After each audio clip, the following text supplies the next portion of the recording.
pra cá, vamos cantar aqui.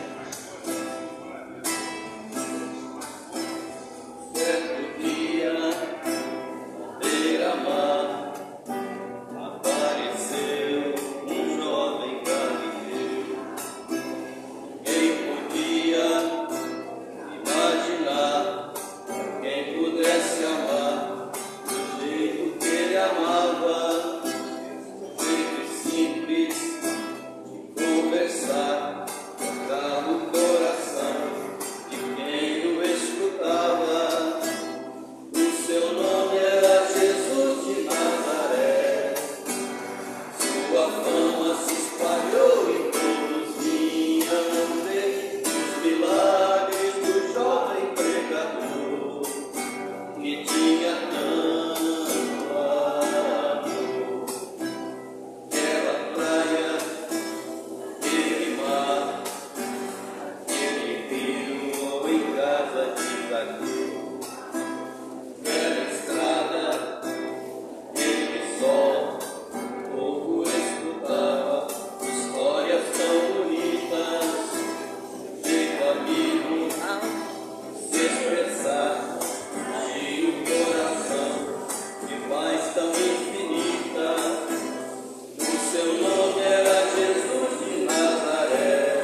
Em minha vida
quem somos, mais uma vez, muito agradecidos pela oportunidade.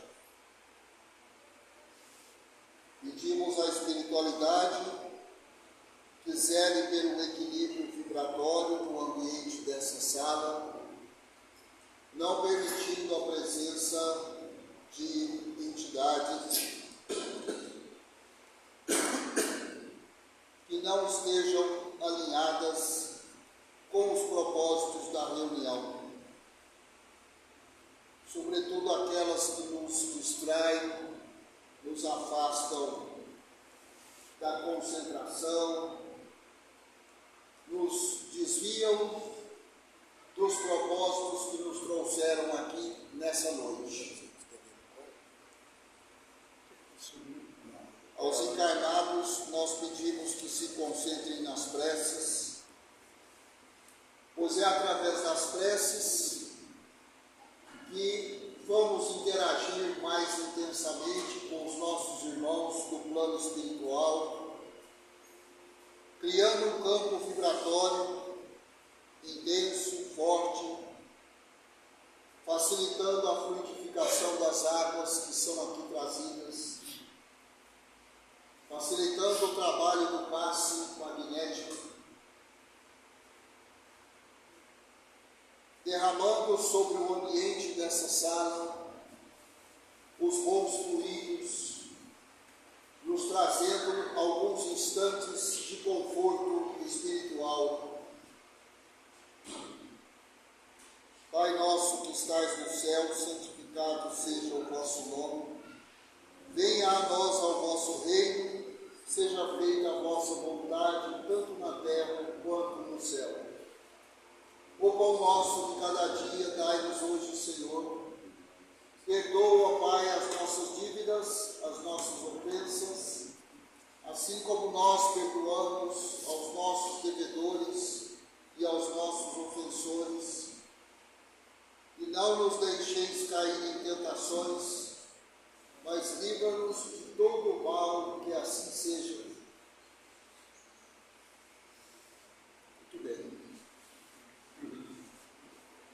Hoje nós temos a satisfação de receber aqui novamente nosso companheiro, o Dr. Hélio, que veio trazer um pouco mais da palavra para a nossa reflexão, o nosso entendimento e, sobretudo, para o fortalecimento da nossa caminhada evolutiva.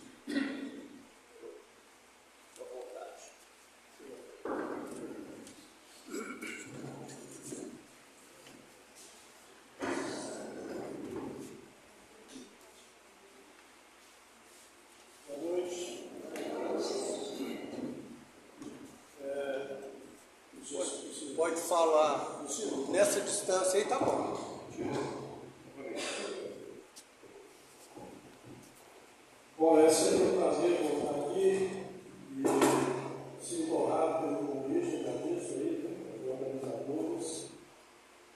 E a gente vem sempre com a esperança de poder trazer realmente alguma coisa útil para todos nós. Isso baseado mais na experiência, baseado também, vamos dizer, em algum conhecimento adquirido por aí.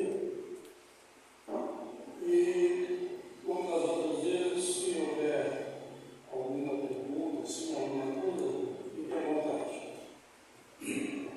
Nós vamos, das vezes anteriores, talvez muitos aqui não estiveram presentes, nós falamos sobre saúde, sobre doença, e quem esteve aqui talvez se lembre que nós comentamos que um dos fatores mais importantes que adoecem a pessoa é o fator psicológico. Com certeza, isso aí não é uma teoria vaga, isso é uma certeza absoluta. O principal fator que adoece as pessoas é o fator psicológico. Mas aí então vocês perguntam, mas por que o pensamento, que não é uma instância material, por que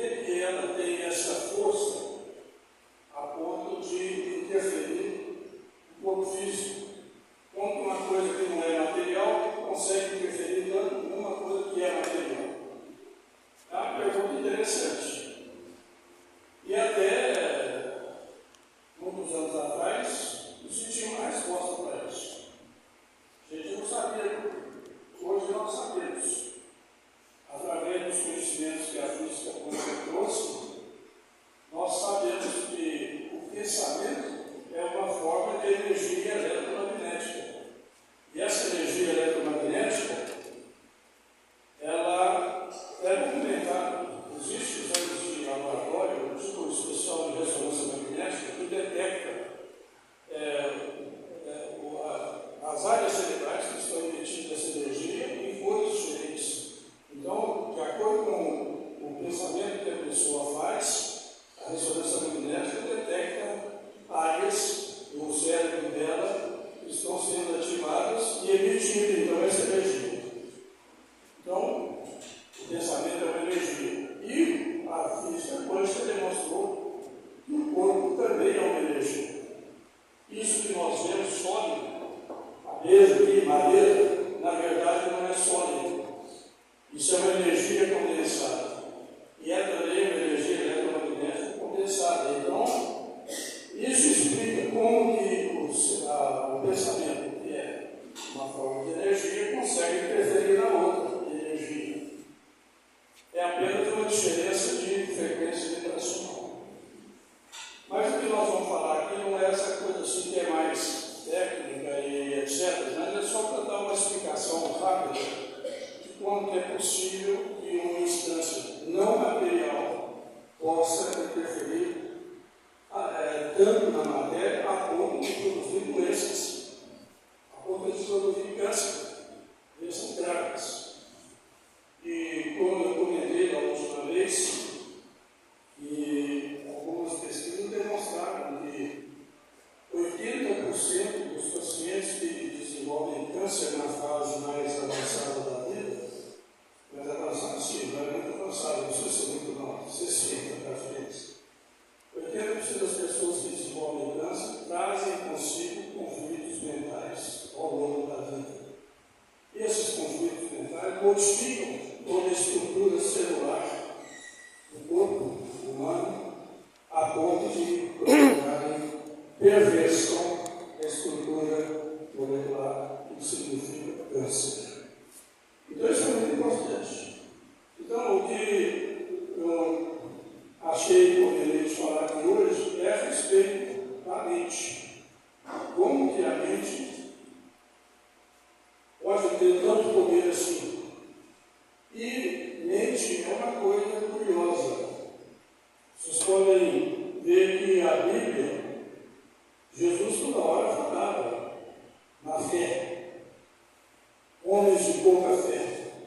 E falou até lá no Sermão da Montanha, se vocês tiverem fé e falarem para aquela montanha para se atirar no mar, ela se atira no mar.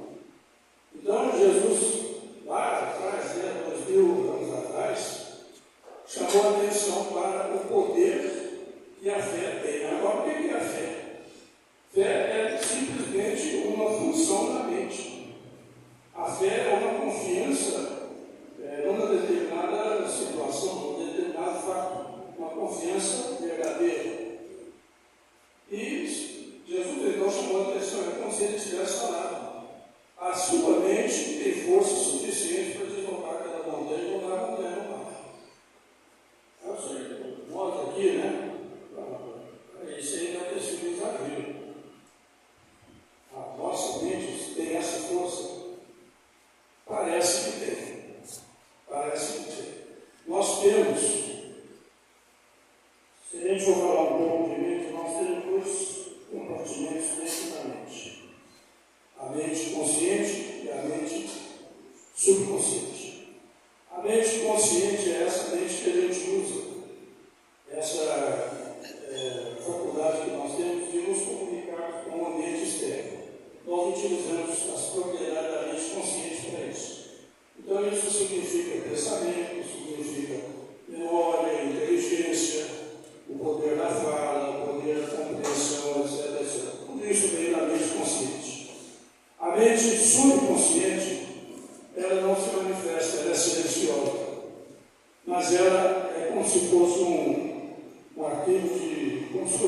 disso que eu te contava, ela guarda todos os eventos de todas as vidas que nós já tivemos. Eu não falo aqui todas as vidas, porque aqui eu acredito, todo mundo acredita em reencarnação. Então, todos os eventos de vidas passadas e da vida atual estão guardados nesse computador interno que nós temos, que é a mente subconsciente. Agora, a mente subconsciente é que interfere, de acordo com pesquisas, ela que tem esse poder de modificar tanta estrutura orgânica quanto colocar doenças. Mas nós vamos falar, como eu estava dizendo, do que se chama de potencialidade da mente. O que vem a ser potencialidade da mente? É a capacidade que nós podemos ter e desenvolver no sentido de conseguir trazer para o nosso domínio essa potência que Jesus falou que a gente tem. Isso é possível. Só para dar um exemplo, alguns gurus indianos, por exemplo, alguns gurus que praticam determinado tipo de meditação, principalmente a meditação muito pesada, que eles chamam de Kriya Yoga, eles conseguem deslocar a sua mente do corpo a ponto de permanecer horas ou dias numa posição só, sem comer, sem ir ao banheiro, sem beber água, sem fazer nada. E depois eles voltam quando eles querem. Um exemplo disso é Buda, que todo mundo conhece.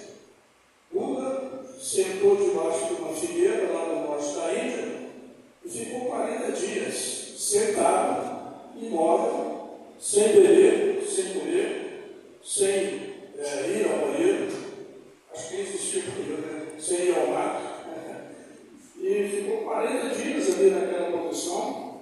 As pessoas lá passavam, achavam que tivesse morto, porque parecia que ele nem respirava. Achavam que ele tivesse morto, mas quando ele não caía, a coloração dele não mudou, perceberam que ele estava vivo, então pensaram que ele não caía. Falando, esse cara aqui é diferente, isso aqui deve ser um santo, etc, etc. 40 dias depois, Buda acordou iluminado. Entre aspas, ele não estava dormindo, ele estava consciente, mas em outra dimensão. E aí, depois de 40 dias, quando ele aprendeu tudo que tinha que aprender nessa nova dimensão, então ele voltou com a sua missão aqui na Terra, que foi a missão de semelhante a Jesus Cristo. Apoio a quem precisa, cura de doenças, ensinamento, etc, etc. Então, isso aconteceu mais ou menos 500 anos antes de Cristo nascer.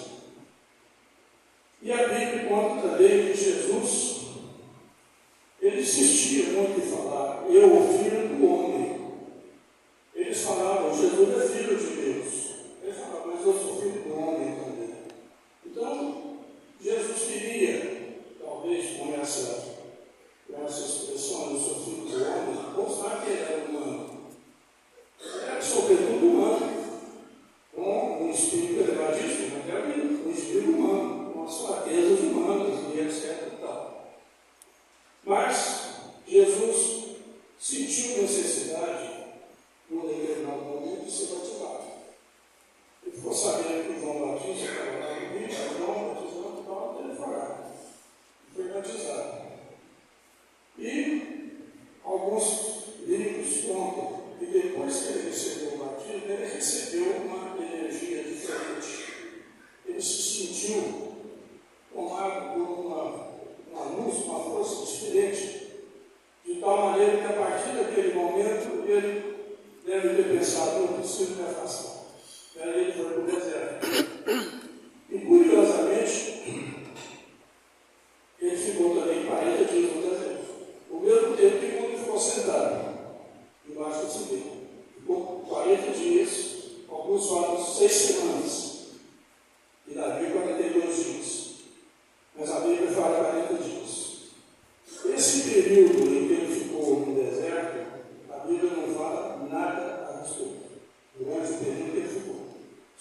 falar depois que ele terminou o período de 40 dias, ele recebeu as tentações, ele venceu as tentações, aí ele foi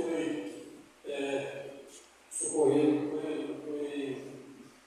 recebeu, né, as obediências dos anjos, etc. Isso é o que a Bíblia fala. Mas o que aconteceu com Jesus nesses 40 dias, lá no deserto? Não se sabe. Mas existe uma autora inglesa que escreveu um livro e ela refere que esse livro foi um livro psicografado e ela teria recebido mensagens, segundo ela, do próprio Jesus Cristo. A mesmo que a gente pense que não teria sido diretamente de Deus, mas recebeu, com certeza, informação de algum espírito muito elevado. E está lá nesse livro. O livro chama-se Cartas de Cristo. É um livro interessante de ler, mas eu preciso ler com cautela assim. Mas nessa Carta de Cristo existe, na primeira carta, existe um relato do que aconteceu com Jesus enquanto ele ficou lá no deserto. Extremamente interessante. Então, como eu disse, ele foi batizado por João Batista, recebeu aquela coisa, aquele choque emocional, ficou assim meio esquisito, né? E falou, vou me isolar, e foi para o deserto. E lá no deserto ele teria entrado em meditação, em concentração profunda. E aí, de repente, o livro descreve isso. Ele sentiu uma luz dentro do seu peito, uma luz irradiante, uma luz extraordinária dentro do peito, e de repente a visão dele ampliou. Ele olhava para uma pedra e não via pedra, ele via luzes frescando na pedra. Exatamente o que a física quântica faz. A física quântica mostra que a micropartícula, quando você chega lá na estrutura quântica e subquântica, essa estrutura, quando ela migra, ela emite luz. Na hora que ela chega, e essa é fotografada. Isso não é conversa fiada, não.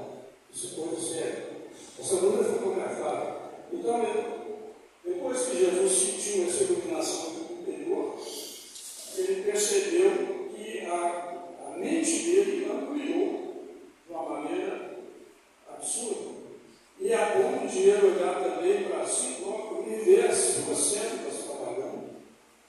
E aí, ele fala que ele ficou impressionado com a sabedoria divina capaz de criar um corpo com aquela capacidade que as células têm de trabalhar todas juntas, sincronicamente, uma ajudando a outra, a ponto de cumprir determinadas funções. Quer dizer, é um relato muito interessante. E Jesus ficou então 40 dias nesse estado, sem comer, sem beber, provavelmente sem ir no banheiro. Como o Buda também ficou. Até que, de repente, ele sentiu: a minha missão é a missão de ensinar as pessoas o que eu descobri e curar as pessoas que precisam ser curadas. Então, isso é extraordinário, porque a partir desse momento é como se reproduzisse o caminho que Buda fez. É como se fosse uma repetição daquilo que aconteceu com Buda. Jesus, de repente, passou então a fazer as curas por onde ele passava. E o livro fala que uma das coisas que mais atormentava a consciência dele era exatamente o sofrimento. O sofrimento das pessoas, a pobreza, a fome, as doenças. Isso aí que ele chegou até a questionar Deus, tanto que o livro fala.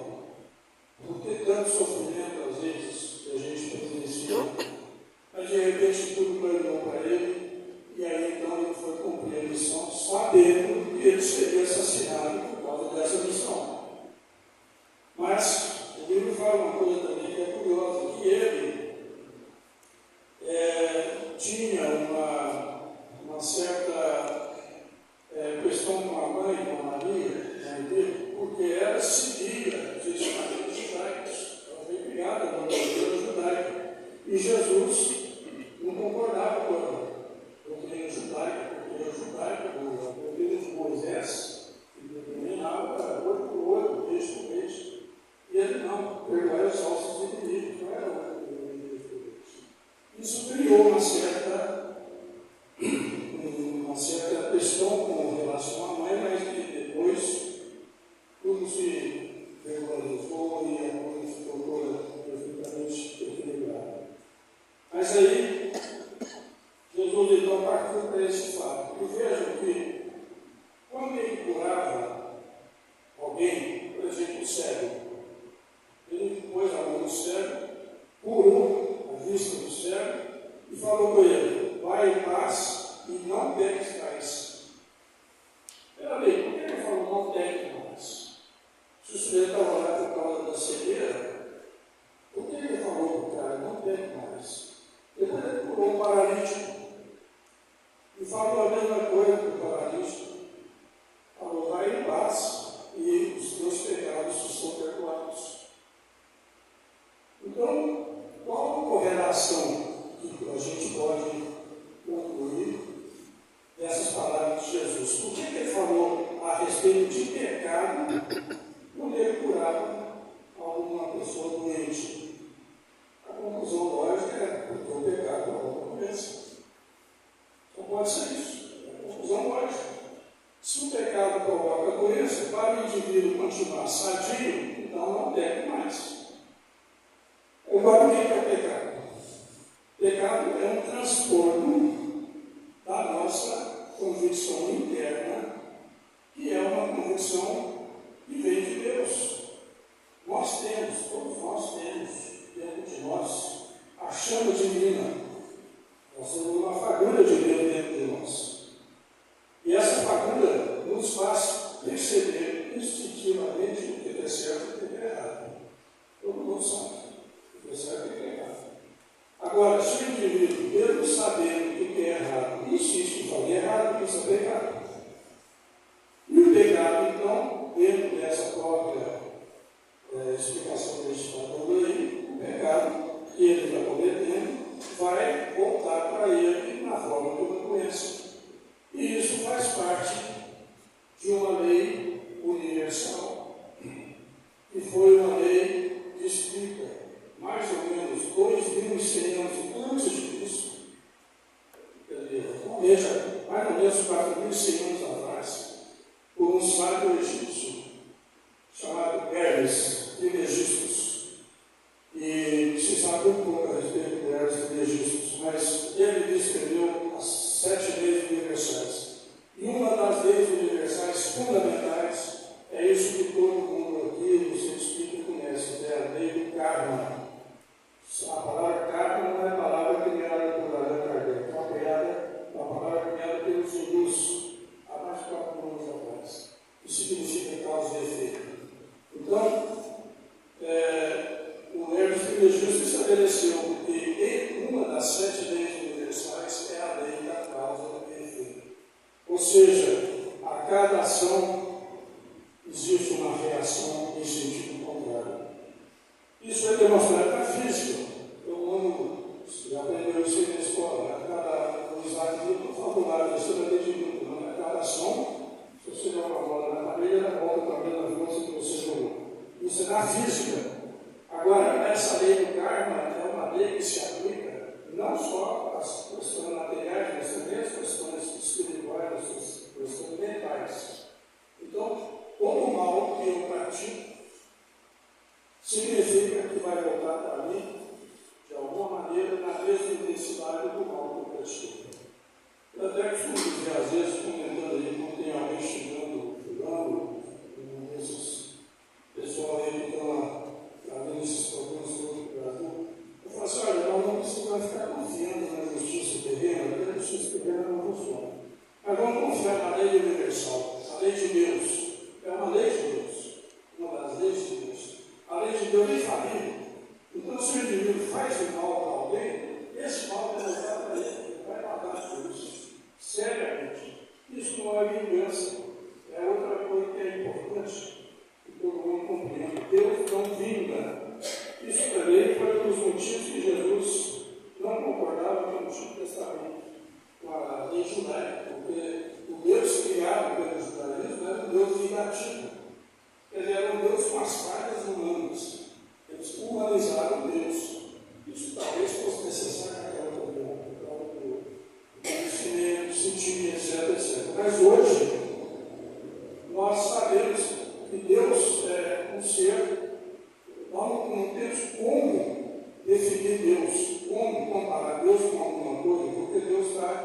muito acima da nossa compreensão. Deus é o ser absoluto e nós não vivemos no absolutismo, nós vivemos no relativismo. Nós estamos limitados aqui na Terra pelo tempo e pelo espaço. Então, nós não conseguimos, a nossa mente não consegue sair desse ambiente do tempo e do espaço. A menos que a gente entre em concentração, em meditação. É isso? Aí a mente desgarra o corpo e vai para uma direção onde não existe o tempo e o espaço. Ele sai do relativismo. Isso muita gente consegue fazer. E a partir do momento em que o indivíduo consegue entrar numa dimensão dessa, então ele é capaz de conhecer coisas extraordinárias. E é capaz de fazer coisas extraordinárias. O mesmo indivíduo que mora aqui. Quer dizer, o mesmo ser humano aqui, mas de repente, se ele penetrou nessa nova esfera, ele tem uma, o que nós chamamos de potencialização da mente, e a partir daí, então, ele é capaz de fazer coisas extraordinárias. E não é milagre, não precisa vir alguém superior para poder fazer aquilo. O próprio indivíduo faz. Isso reflete a força mental que nós temos. Então, nós temos que desenvolver essa capacidade de aproveitar a nossa mente, a nossa força mental. Como que nós vamos treinar, fazer um treinamento para desenvolver essa mente? Os sábios tibetanos, que já estudam isso também há 5.000 anos, falam que a potencialização da mente depende de 4 compromissos que a gente precisa ter. Primeiro compromisso, alegria. Bom, né? Primeiro compromisso, ser alegre. Por que ser alegre? Porque a alegria, o indivíduo tem aquela alegria espontânea, não é uma alegria fútil, mas aquela alegria interna, que sente paz. Essa alegria é reflexo de que ele está em paz de consciência. Ele está com a mente limpa. Então, é o primeiro passo que a pessoa precisa ter para desenvolver a potencialidade da mente. Manter a alegria graças a uma paz de consciência. Depois nós podemos falar de como adquirir essa paz de consciência. Mas, em princípio, agora é isso aí. O segundo critério que o indivíduo precisa exercitar para potencializar a mente é desenvolver amor. É uma coisa que está faltando tanto nesse mundo. Amor. Não é o amor marido da mulher. Não é só isso. É amor pelas coisas que Deus criou. Amor pela natureza. É respeitar as coisas que Deus criou. Respeitar uma planta. Respeitar uma formiga. Se a formiga está andando aqui, eu não tenho direito de matar a formiga, porque não fui eu que dei a vida para ela. Não tenho direito. A formiga está até estressada, porque está fora do ambiente dela. Então, o que eu devo fazer é pegar a formiga e colocar no ambiente dela. Isso é manifestação de amor pelas coisas de Deus. Os hindus respeitam muito isso. E eles falam, inclusive, que o ovo da galinha, por exemplo, e a gente não deve comer o ovo fecundado. Porque o ovo, se a gente comer o ovo fecundado, nós estamos impedindo o desenvolvimento do pintinho. E a gente deveria dar preferência ao ovo não fecundado. E muitos seguem isso. Muitos seguem isso. Eu mesmo conheço uma família espírita lá na Morada do Sol, que cria várias galinhas que não tem gado. Então lá não tem, só tem ovo não fecundado. É um respeito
gerada por respeito a uma outra obra da natureza, uma obra sensacional de Deus.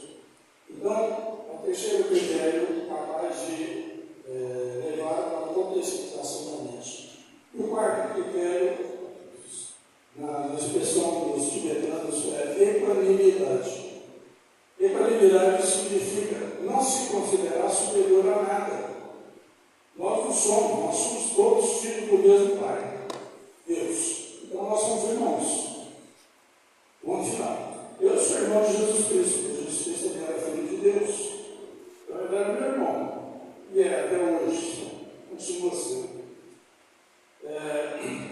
A equanimidade significa ter comportamento honesto, ter bons princípios, ter ética, ter um relacionamento honesto com as pessoas, ter responsabilidade naquilo que faz. Isso tudo está dentro desse conceito de equanimidade.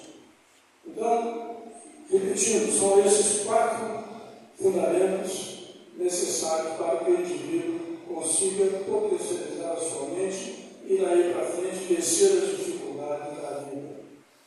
O primeiro deles, repetindo, alegria; o segundo, amor; o terceiro, compaixão; o quarto, equanimidade. Se a gente exercita isso, se vocês fazem esse exercício constantemente, isso significa que o seu plano energético mental ficou no nível superior.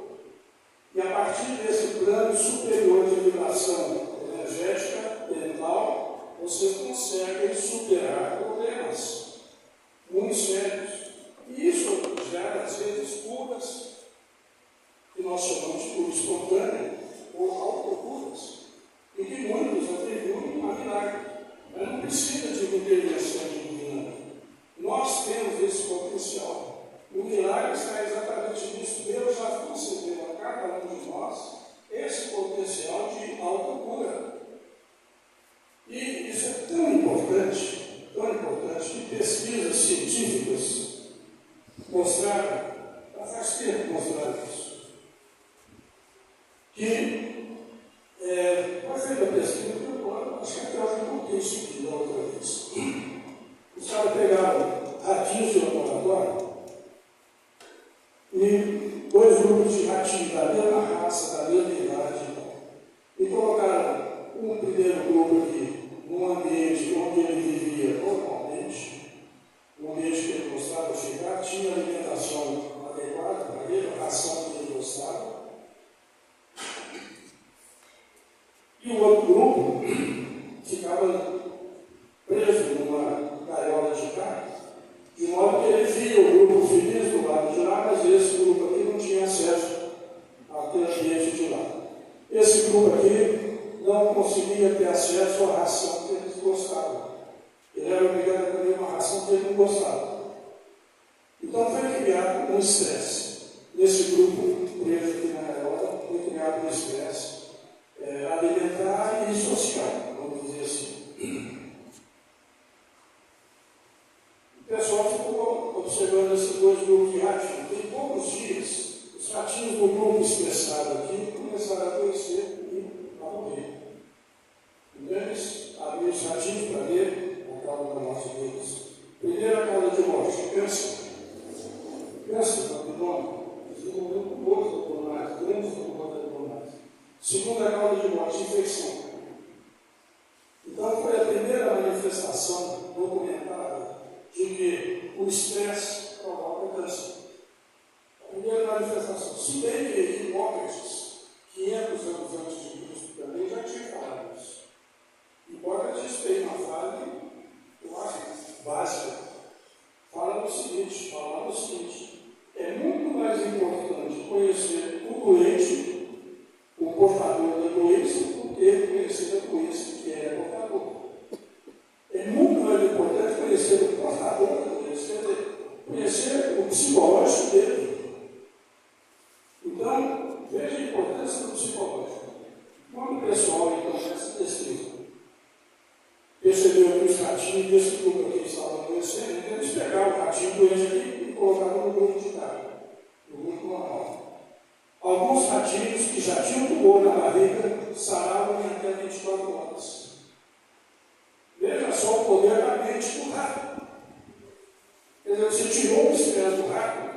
organismo dele reagiu instantaneamente. Conclusão: estresse ou conflitos mentais bloqueiam os mecanismos de proteção que Deus nos concedeu. Por isso nós adoecemos. Ficou claro isso? Ficou claro. Isso é fundamental. Porque se nós quisermos ter saúde, é claro que nós vamos morrer. Todo mundo vai morrer um dia. Tudo que é vivo tem que morrer. Mas nós podemos morrer com saúde. Não precisamos morrer com sofrimento. Podemos morrer com saúde. É uma parada daqui, pronto. Pode. Cumpriu a missão aqui, vou embora. Vou aprender mais coisas lá fora. Ótimo. Mas o indivíduo que carrega conflitos a vida inteira, não resolvidos, carrega ódio, mágoa, ressentimentos, ciúme, egoísmo, e etc, etc, etc. Esse cara, com certeza, vai adoecer no final da vida e vai ter uma morte mais sofrida. Com certeza. Então, é por isso que é fundamental que o indivíduo tenha esse conhecimento, essa percepção de que ele não deve, de maneira nenhuma, chegar até a hora de morrer carregado de problemas que ele não resolveu. Quer dizer, não pode chegar carregado, com a mente carregada de conflitos emocionais. Isso é básico, é fundamental. E é tão fundamental que, se vocês conseguirem, antes de morrer, limpar a mente, esse tal de limpeza da mente para adquirir paz de consciência, então aí vocês conseguem curas milagrosas, entre aspas. As curas ditas milagrosas, não precisam ser milagrosas, são curas que o indivíduo próprio se conseguiu realizar. Ele, os seus recursos próprios, conseguiram fazer com que ele se curasse definitivamente. Esse mecanismo é fundamental. E eu sei que nós que vivemos um mundo conflito, todo mundo tem problema. É impossível não ter problema. Aliás, uma definição que a Organização de Saúde, Mundial da Saúde, fez há muito tempo de saúde, é completamente fora de propósito. Falando que saúde é o perfeito equilíbrio físico, psíquico e social. Quem é que tem um perfeito equilíbrio físico, ou psíquico, ou social? Isso existe. Então a conclusão, não tem ninguém sadio na face da terra. Só alguns santos. São poucos santos, entendeu? Isso. São principais. Mas é possível melhorar a nossa mente a partir do mecanismo que a gente chama de limpeza da mente. E como fazer a limpeza da mente? Então, tomar um pouco de água dentro, se você quer água,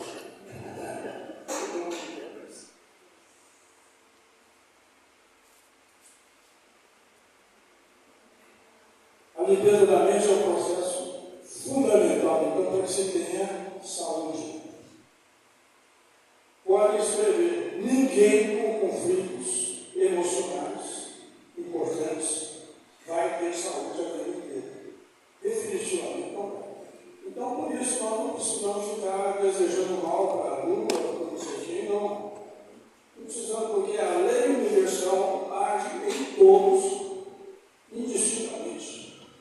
Então, não precisamos confiar na justiça terrena, que não é justa. Aqui não está sendo justa.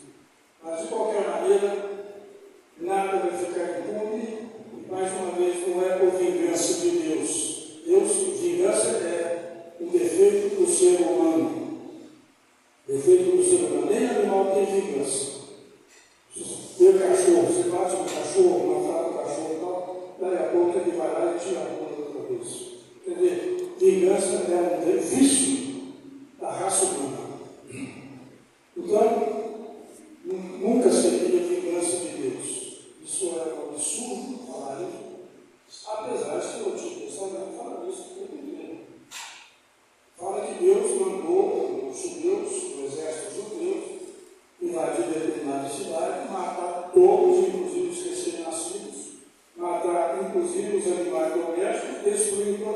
coração. Deus faria uma coisa dessa? Quer dizer, o Antigo Testamento é cheio disso, foi contra isso que Jesus falou, eu não concordo com isso.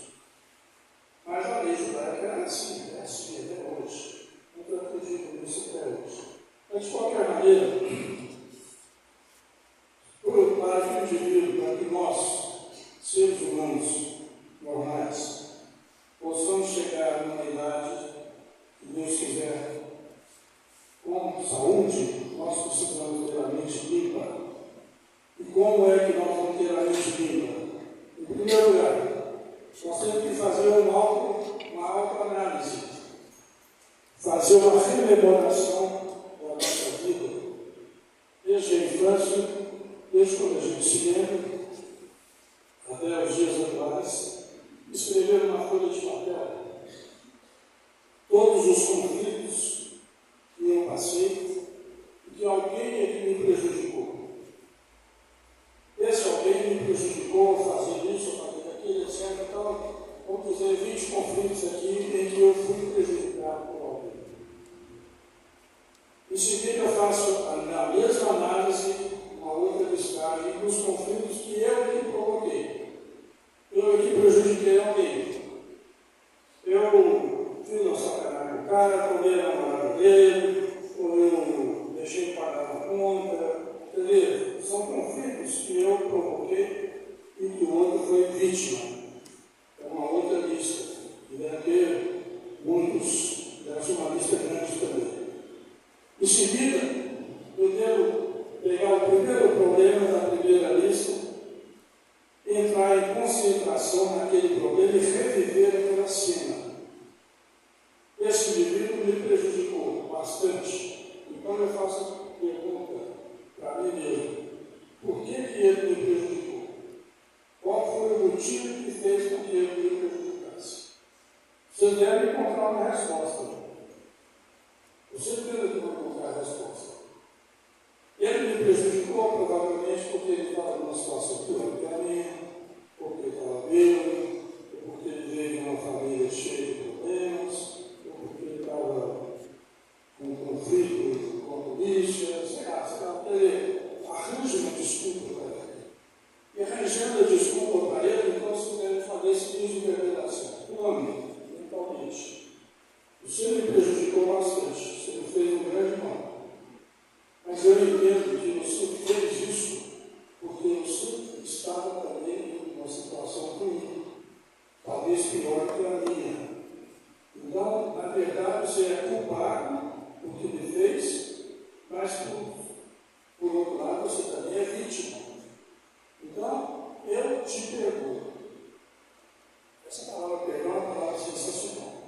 Ela significa o seguinte: eu sou capaz de esquecer, não esquecer, mas de contemporizar o mal que você me fez, sem guardar nada, sem desejar vingança, e peço a Deus que ilumine o seu caminho. Esse tipo de comportamento que não é fácil. Imagina alguém com um filho seu, correr para roubar o celular, dá um tiro no filho seu. Você tem que perdoar esse cara. Por quê? Ele foi o assassino do seu filho? Foi. Por que ele fez isso? Porque ele é assassino, é a profissão dele. Dá uma explicação. Segundo, porque ele aprendeu a fazer isso. Terceiro lugar, porque o ambiente dele é só ambiente de bandido, todo mundo faz. Então, é isso que ele sabe fazer. Quer dizer, ele é uma vítima do ambiente onde ele nasceu e descarregou isso que ele aprendeu no meu filho. É um tremendo cafajeste, mas eu tenho que perdoar esse cara. Porque se eu não perdoar esse cara, se eu ficar querendo matar, devolver o mal que ele fez, significa duas coisas. Primeiro, eu baixei a minha vibração mental com o nível dele. Fiquei no nível dele. Se eu quis matar alguém, eu quero matar outro mundo. Nós dois estamos no mesmo nível. Eu tenho que ficar com uma vibração energética bem acima da dele e desenvolver compaixão por ele, ter pena dele e falar: você realmente é um cuidado uma vez que Deus te perdoou. E peço a Deus que te ajude. Esse tipo de comportamento se chama proação.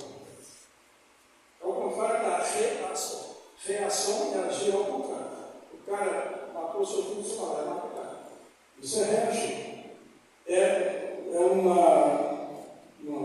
Não é uma solução de problemas, é uma ocorrência que gera mais problema, ao invés de solucionar, gera mais problema, porque agora você passou a ser também um indivíduo na mesma categoria.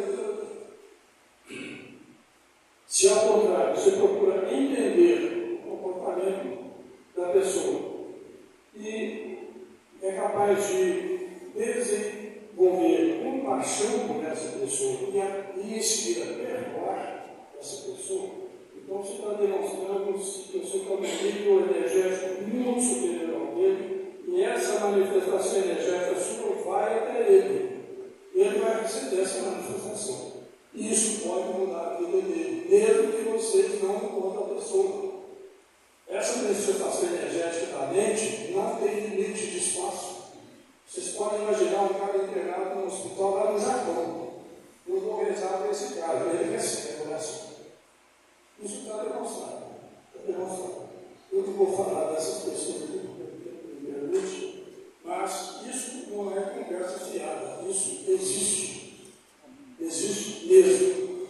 Então, nós temos que desenvolver a capacidade de perdoar, o que não é fácil. Não é fácil, dependendo da situação. Mas aí nós só temos duas opções. Ou perdoa e fica com a mente limpa, ou não perdoa, fica com a mente carregada e vai adoecer, além de ter perdido as coisas que perdeu, ainda vai ter que pegar lá na frente do pau de Deus. Não vale a pena perdoar. Vale a pena. Agora, veja o que a palavra perdoar significa. Perdoar é formado pelo prefixo per, que é um prefixo latino, significa ao máximo, o máximo que eu posso fazer. Mais o verbo doar. Por exemplo, correr. Correr é correr. Aqui o Gustavo aqui é corredor. Corre. Agora, o que é percorrer? É completamente diferente. É correr ponto por ponto.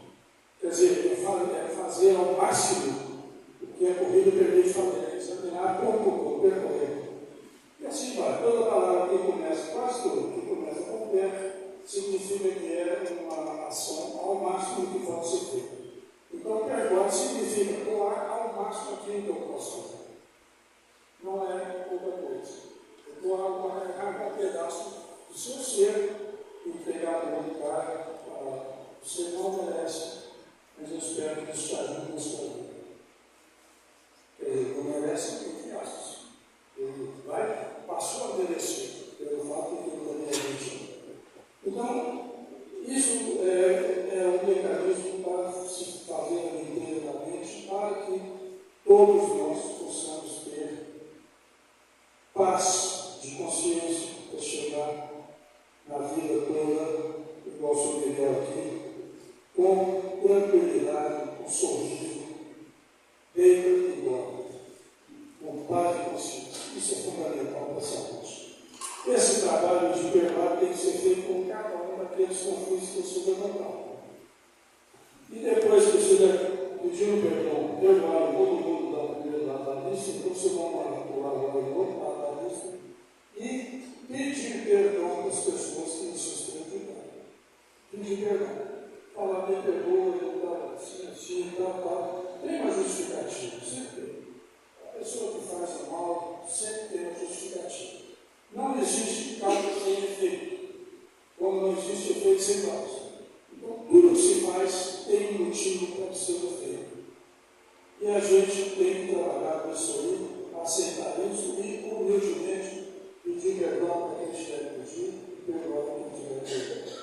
Esse é um mecanismo fundamental para que o indivíduo tenha estabilidade energética da mente e para que ele consiga desenvolver a potencialidade da mente e a partir daí, então, quem sabe, só de conversar com uma pessoa, ele cura a pessoa. Quer dizer, não é milagre, mas o indivíduo passou a ficar num nível tal de capacitação mental que a energia mental dele é transmitida automaticamente para o outro. Eu acredito que em medicina isso acontece muito.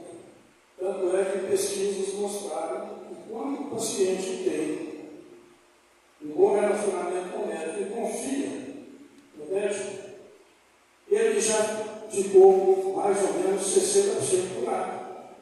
Quer dizer, essa confiança que o cara desenvolve naquele, não sei se eu quero, pode ser com qualquer pessoa, aqui no centro, alguém também vem, conversa aí com o final, que é o final, tal. Quer dizer, se ele confia no final, o simples fato de confiar já significa 60% da cura. Vale mais do que remédio. A quimioterapia, por exemplo, que é uma coisa terrível para câncer, porque a quimioterapia trata o câncer, tumor, não trata a causa do tumor. E só roda com o sofrimento muito bom. Se a gente tem um paciente com câncer e nós conseguimos transmitir essa noção para esse paciente, ele, só a partir daí, ele já tem 60% de cura. Ele só falta mais 40% para ele conseguir uma cura total. Essa cura pode ser total. E, aliás, é a única maneira de se conseguir cura total. Porque nenhum outro procedimento médico consegue fazer cura total das pessoas. Nenhum. Mas esse relacionamento médico-paciente faz cura total. E não é milagre, não. Isso é a potência da nossa mente desenvolvida atuando nesse caso. Veja a importância disso. Então, o recado que eu queria deixar para vocês, uma sugestão. Aliás, as sugestões. Primeiro, não deixem conflitos armazenados na memória. Resolvam todos. Enquanto tem tempo. Depois que morrer, tem que voltar de novo para poder resolver os problemas. Então, resolvam todos os conflitos. Não cheguem até o final da sua vida, vocês não sabem até quando vão viver. Então, não cheguem lá na frente sem resolver seus problemas, carregados de problemas. Não deve. Primeira sugestão. Segunda sugestão. Façam, observem aquelas 4 recomendações dos bons tibetanos para que a gente desperte cumplicidade da mente. E todo mundo esqueceu. A primeira, alegria. Segundo, amor. Terceira, compaixão. Quarta, equanimidade. Todo mundo parte com esses 4 conceitos, desde a hora que levanta até a hora que dorme, e levanta no dia seguinte pensando nisso. E a última sugestão, que é fundamental, eu acho, é a seguinte: toda vez que você vai acordar de manhã cedo, pense assim: hoje vai dar tudo certo. Ponto final. Não se preocupe. Tem uma música americana, não sei se vocês conhecem, a música do Bob Marley. É um compositor americano, já morreu há muito tempo. Fez uma música que chama Não Se Preocupe, tudo vai dar certo. Eu vi um vídeo uma vez que eu achei sensacional, fiquei emocionado. Um menino de uns 3 ou 4 anos lá nos Estados Unidos, cantando essa música do Bob Marley. E cantando com a vozinha desde criança, mas de uma maneira tão doce, assim, tão suave, tão delicada.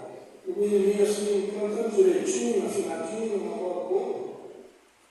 E aí depois vem os comentários. E lá nos comentários uma senhora escreveu: eu vinha pensando ultimamente, seriamente, em me suicidar. Depois que eu ouvi esse menino, eu acordei para a vida. Porque o menino, a música chama Don't Worry, não se preocupe, tudo vai dar certo. Então, nós que vivemos num mundo cheio de conflitos, nós que estamos vivendo um país cheio de conflitos, vamos pensar positivo. Não se preocupe, tudo vai dar certo. Levante de manhã cedo com esse pensamento, vocês vão ver que a hora que vocês estiverem vaga para estacionar o carro, a vaga está lá. Eu já verifiquei isso. Impressionante. Tudo vai dar certo e dá mesmo. Por quê? Porque quando eu penso assim, eu estou emitindo energia positiva no cérebro. E essa energia positiva atrai outras energias positivas e cria um feixe de energia positiva que revolta qualquer questão. Era isso que eu queria falar. Muito obrigado pela paciência.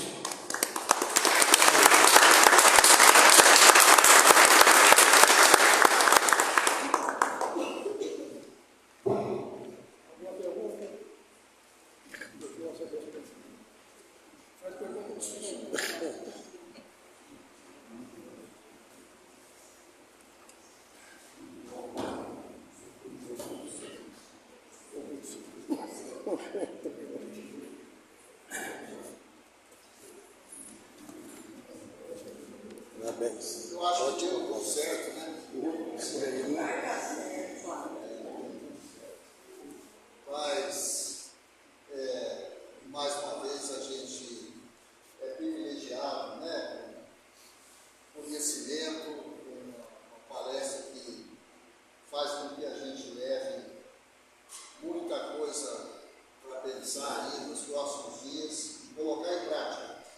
Pensar e colocar em prática. E o doutor Hélio deixou bem claro, essa limpeza da mente tem que necessariamente passar pelo perdão. Ele falou muito bem, não é fácil perdoar, por isso que estamos aqui, mas se formos persistentes, conseguiremos. Aprenderemos a perdoar a nós mesmos e ao próximo. Muitas vezes perdoar a nós mesmos é o grande desafio, mas nós temos que ser perseverantes nisso. O recado foi muito bem dado. Eu espero que todo mundo leve muitas reflexões para casa. Bem, mas eu passo coletivo, né? Hoje nós vamos fazer um passo coletivo. Tá? Então eu peço que todos se concentrem nas preces, nas orações. Peço que os médiuns se posicionem aqui na frente, para que as nossas orações sejam todas dirigidas para o bem, para o tudo vai dar certo. E de fato dará certo.